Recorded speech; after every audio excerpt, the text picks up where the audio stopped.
Hi, my name is Kamala. I've been climbing for about a year now, and here is a vlog of my most recent session.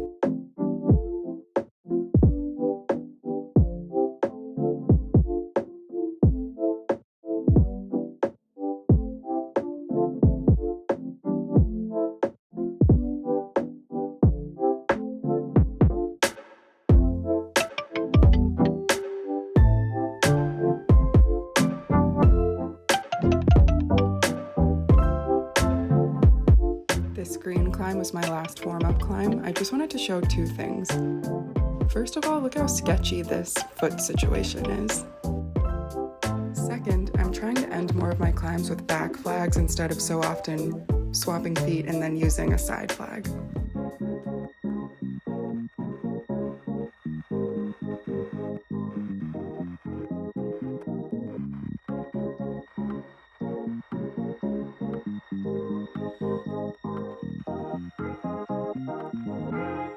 So remember how I just said I wanted to do more back flags to finish? Well, look at this. I was about to do it. And then I somehow felt inclined to do an inside flag for the first time ever. I was so proud of this. Here's this purple roof climb. It was actually almost twice this length. I just couldn't fit it all in frame. But it wasn't too complicated. You had to think about body positioning and use flags and drop knees, but the holds were pretty nice. It was all about being smart about body positioning and also about endurance, so you had to be pretty quick too.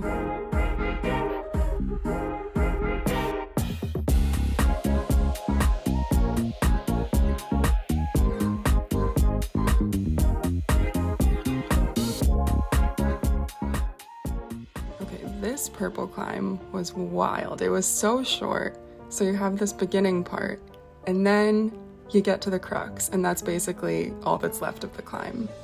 And so, see, all there is these volumes, and then you have that purple hold kind of beneath my feet, and then you just have the end hold. And this was my first thought. And I do have long legs. I'm 5'9.5", but I'm also not very flexible. And I was able to get my left foot on this volume, but it just did not feel stable. So then I tried something else.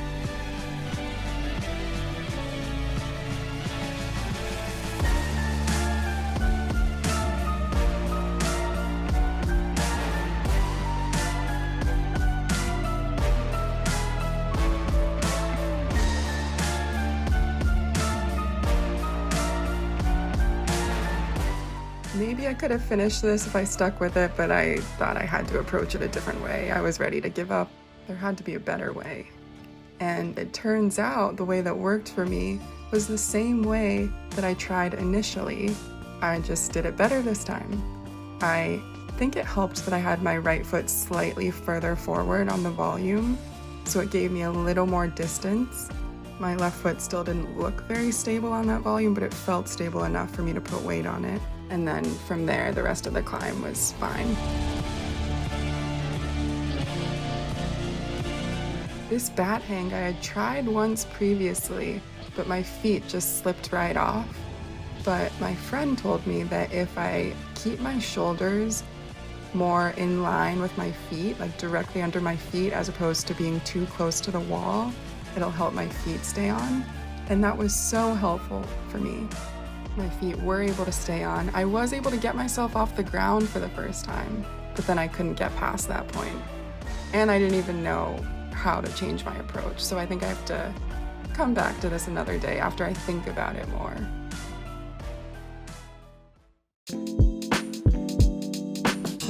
This orange climb required a lot of hip flexibility. That's why I'm adjusting my pants and stretching my hips a little bit.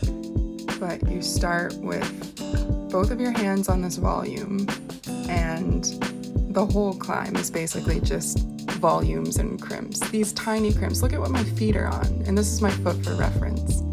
But I did not feel stable on these. And this is what my hands were using. Not much better. And my feet had to go on these eventually.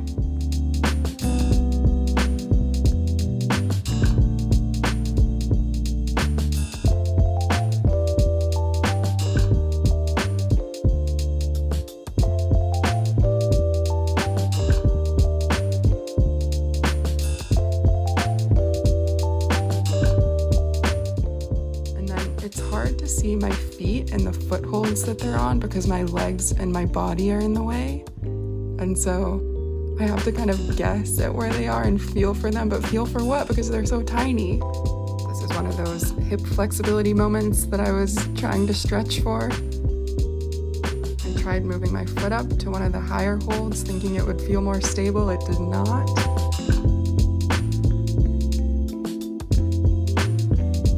I just got scared and gave up here. When I tried it again, I used a flag to help me reach out to the arete. I think that was a lot smarter.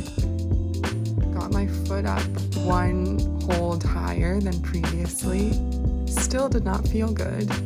Then I tried just using the down climb hold so I could get my feet where they were supposed to be and just see what it feels like. And it felt really bad. And so I gave up because there's no way I was gonna feel stable on those.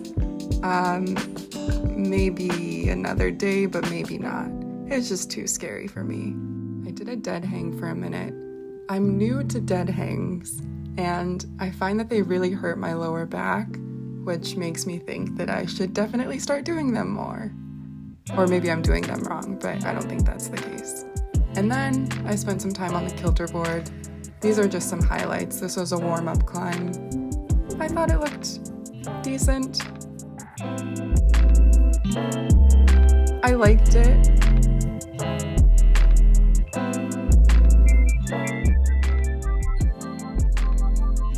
This was the climb that I spent the most time on. This first move, this dead point, was kind of tricky. Took me a couple of attempts.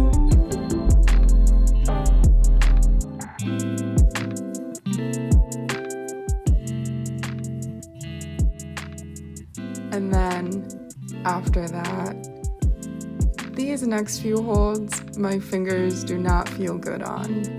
And maybe my technique wasn't great. My legs and my body positioning don't seem to be helping me out here much. Here's the next difficult part, getting to the second to last hold.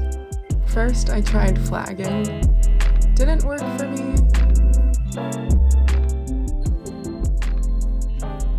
The next time I tried doing a drop knee instead, and it felt better. I think it was smarter. I didn't have to move my feet as much to prepare for the move. Still didn't work for me, so I tried it again. Didn't work again. So I was gonna give it one last attempt, but my hands were screaming at me at this point to stop, so I called it a day. So yeah, that about sums up my session. It wasn't everything that I climbed, it was just the stuff that I thought would be interesting to show.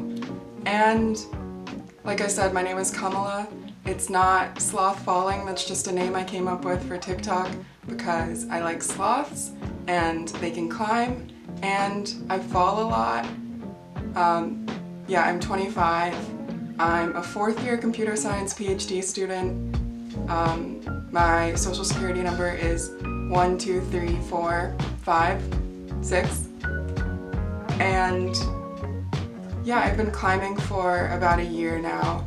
I've been posting on TikTok for that full year, so it's kind of cool. You can go to my TikTok account and see all of my progress from day one.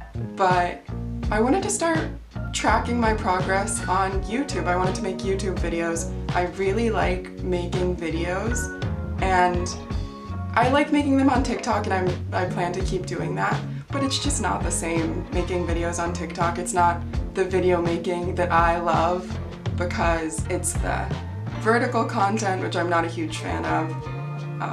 I have to shoot on my phone. I'm editing in TikTok. I'm not a huge fan of their editing interface, so it's nice to be able to take out my DSLR, which I've been recording on for this video, and actually edit in Premiere Pro on my computer with a mouse. That's part of why maybe the intro of this video seemed a little out of place, but I wanted to, it was me getting ready to go climb, and I wanted to have a chance to be more artistic, do some more creative editing. Hopefully I can find a way to be more artistic with the actual climbing footage. I still want to be able to show the climbing and not distract too much from it, and I do feel kind of constrained by, you know, the cinematography that I can achieve because I have to just set my camera down in the gym somewhere. There's kind of limited spaces where I can actually put my camera. It's usually pretty far from where I'm actually climbing and I can't be too creative with the shots. But I'm gonna play around with that. I'm gonna figure something out.